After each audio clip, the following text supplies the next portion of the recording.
बिलासपुर में कांग्रेस की जिला अध्यक्ष अंजना धीमान ने जयराम सरकार पर नाकामी का आरोप लगाया है। अंजना धीमान ने कहा कि भाजपा सरकार बीते 4.25 सालों में राज्य का विकास करवाने में नाकाम रही है।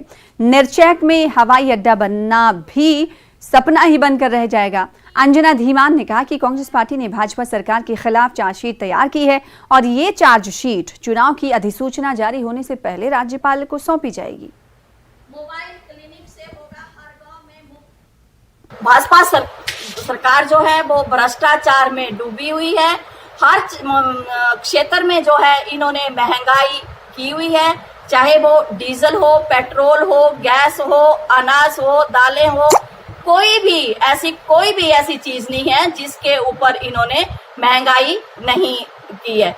इतनी महंगाई की मार है कि लोगों को अपना जीना जो है वो मुश्किल कर दिया है। एक गरीब आदमी जो है अपने परिवार का पालन पोषण करने के लिए सक्षम नहीं है। इतना बुरा हाल किया हुआ है।